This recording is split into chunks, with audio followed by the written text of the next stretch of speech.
Avez-vous déjà vécu cela?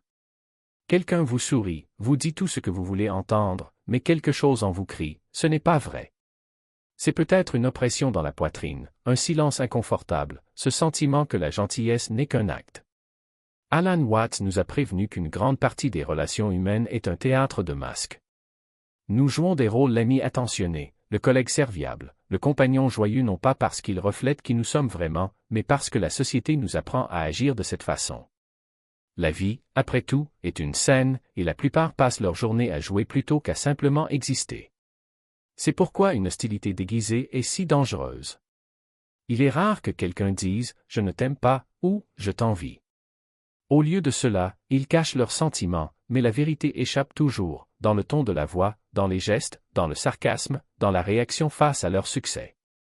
Aujourd'hui, nous allons explorer 8 signes indiquant qu'un proche nourrit du ressentiment, même s'il le cache derrière des sourires. Faites attention, car le 8e signe est subtil mais dévastateur, il peut changer à jamais la façon dont vous voyez certaines personnes. Avant de commencer, rappelez-vous, la sagesse d'Alan Watts et d'autres penseurs intemporels est là pour éclairer votre chemin. Premièrement, un sarcasme au venin déguisé. Watts a plaisanté en disant que les êtres humains utilisent l'humour non seulement pour rire, mais aussi pour cacher leur colère. Beaucoup déguisent leur ressentiment sous des plaisanteries acides, des commentaires ironiques ou des piques blessantes. Ils se moquent de vos insécurités et lorsque vous vous plaignez, ils vous disent « Ne soyez pas si sensible, c'était juste une blague ». De l'extérieur, cela a l'air amusant, mais à l'intérieur, on se sent humilié. Watts dirait que c'est l'ego au travail. Il ne peut pas admettre son propre mécontentement, alors il le projette sur les autres d'une manière socialement acceptable. Le sarcasme devient un masque de mépris. Si quelqu'un insiste pour toujours jouer avec les mêmes faiblesses vos rêves, votre apparence, vos erreurs et que cela vous fait toujours du mal, ce n'est pas de l'amitié.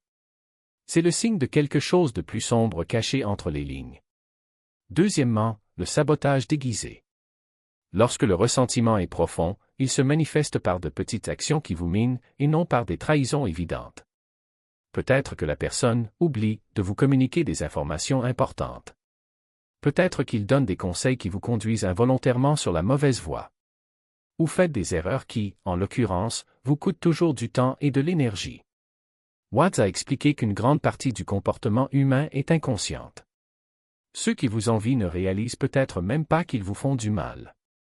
L'ego, menacé par votre croissance, trouve des moyens de compliquer votre voyage. Remarquez les modèles. Si ces accidents surviennent toujours à des moments cruciaux, ce n'est pas un hasard. C'est de l'hostilité déguisée en insouciance. Troisièmement, la concurrence silencieuse. Watts aimait parler de la façon dont les gens transformaient la vie en un concours. Au lieu de danser avec elle, ils en font un jeu pour savoir qui est le meilleur. Les gens qui vous en veulent célèbrent rarement vos victoires. Au contraire, vous ressentez le besoin de le surmonter. Vous annoncez une bonne nouvelle à quelqu'un et soudain, la personne parle de ses propres réalisations. Vous évoquez un succès, et elle le minimise. « Oh, c'est cool, mais j'ai déjà fait quelque chose de similaire. » L'ego ne supporte pas d'être dans l'ombre. La compétition silencieuse est l'une de ses astuces préférées. Watts nous a rappelé que ceux qui vivent en comparaison ne peuvent pas profiter de leur propre vie et encore moins célébrer celle des autres. Quatrièmement, la gentillesse superficielle. Toute hostilité ne se manifeste pas sous forme de colère. Parfois, elle porte le masque de l'éducation. Quelqu'un qui vous déteste secrètement peut sembler amical, mais lorsque vous en avez le plus besoin, il disparaît.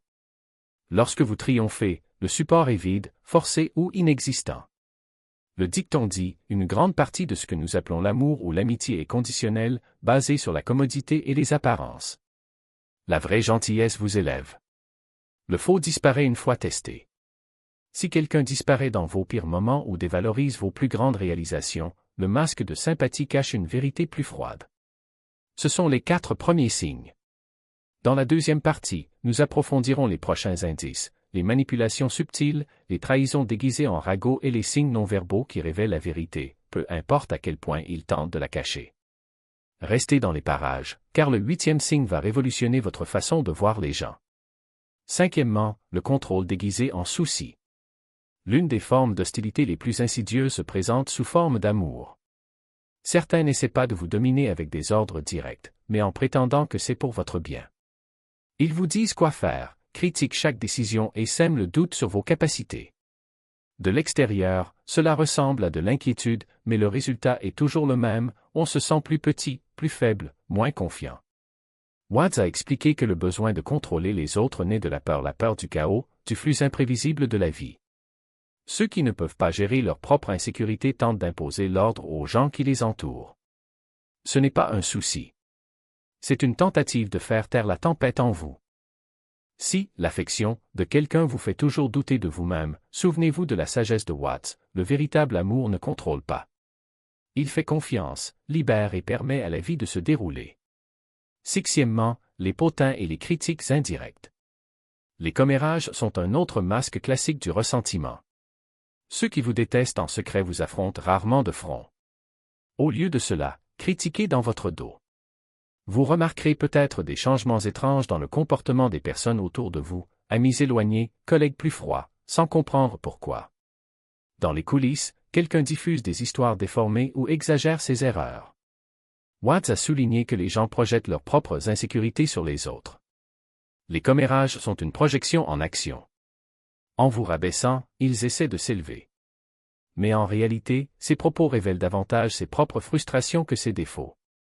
Si vous remarquez que les attitudes de votre entourage ont soudainement changé, enquêtez. Souvent, le ressentiment caché répand son poison non pas devant vous, mais à voix basse dans votre dos. Septièmement, l'absence de joie pour votre réussite.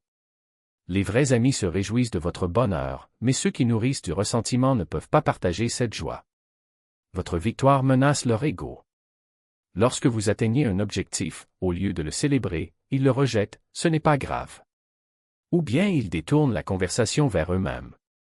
Les éloges semblent faux et l'enthousiasme s'estompe rapidement. Watts a dit que l'envie est l'art de compter les bénédictions des autres plutôt que les siennes. Ceux qui ne trouvent pas de contentement en eux-mêmes verront toujours leur succès comme un rappel de ce qui leur manque. Alors, au lieu de vous relever, il espère secrètement que vous n'y êtes pas parvenu. Si quelqu'un minimise toujours vos réalisations ou semble mal à l'aise lorsque vous brillez, ce n'est pas de l'amour. C'est du ressentiment qui porte un mince masque. Huitième signe, le langage silencieux du corps. Les mots peuvent mentir, mais le corps trompe rarement. Ceux qui vous en veulent peuvent sourire et dire les bonnes choses, mais les gestes révèlent la vérité. Un regard qui détourne le regard trop vite, les bras croisés quand on parle, un sourire qui n'atteint pas les yeux. Watts nous a appris que la communication non verbale est le langage le plus honnête. Si quelqu'un s'éloigne physiquement lorsque vous vous approchez, évite le contact visuel ou si son ton de voix change subtilement lorsque vous évoquez certains sujets, soyez attentifs. Ce sont des signes qui montrent que, même s'ils essaient de la cacher, l'hostilité est là. Et maintenant que vous connaissez ces 8 signes, vous ne regarderez plus jamais les relations de la même manière. La vérité trouve toujours un moyen d'émerger. Les mots peuvent mentir, mais le corps trompe rarement. Un sourire est facile à forger, mais la tension dans les épaules, le silence soudain, ce regard qui s'échappe un instant, ce sont des détails qui ne peuvent être masqués. Watts nous a rappelé que même si l'esprit conscient joue un rôle, l'inconscient fuit toujours. Le corps ne sait pas mentir, même lorsque le visage essaie. Si quelqu'un fait semblant de vous aimer, mais qu'au fond il porte du ressentiment, vous le remarquerez dans les gestes les plus subtils. Le sourire n'atteint pas les yeux. Le ton de la voix change lorsque l'on fait un compliment. Il détourne le regard lorsque vous réalisez quelque chose. Ce sont de petites fissures dans le masque, révélant ce que les mots tentent de cacher. Et Watson nous a encouragés à faire confiance à notre intuition. L'esprit rationalise, explique, justifie mais au fond, vous savez. Cette agitation que vous ressentez n'est pas une coïncidence. C'est votre corps qui reconnaît une vérité que l'esprit n'accepte pas encore. Watts a dit que la vie est un grand théâtre et que nous portons tous des masques. La plupart du temps, ils facilitent la vie, atténuent les frictions et font avancer la société. Mais lorsque ces masques cachent l'envie, l'hostilité ou le mépris, ils deviennent des pièges. En identifiant ces signes, le sarcasme déguisé, le saboteur silencieux, la compétition voilée, la gentillesse superficielle, le soin qui est contrôle, le poison des commérages, le manque de joie authentique face à vos succès et les trahisons du corps, vous vous protégez. Vous apprenez à voir au-delà des apparences et, ce faisant, vous retrouvez votre paix. Et que nous rappellerait Watts? Vous ne pouvez pas changer les autres. Vous ne pouvez pas les forcer à vous aimer. Mais on voit clairement. Vous pouvez choisir où placer votre confiance et votre énergie. Plus vous voyez à travers les illusions, plus vous devenez libre. La vérité trouve toujours un chemin. Les masques peuvent cacher beaucoup de choses, mais ils ne peuvent jamais effacer complètement ce qu'il y a derrière eux. Et maintenant que vous le savez, les relations ne seront plus jamais les mêmes.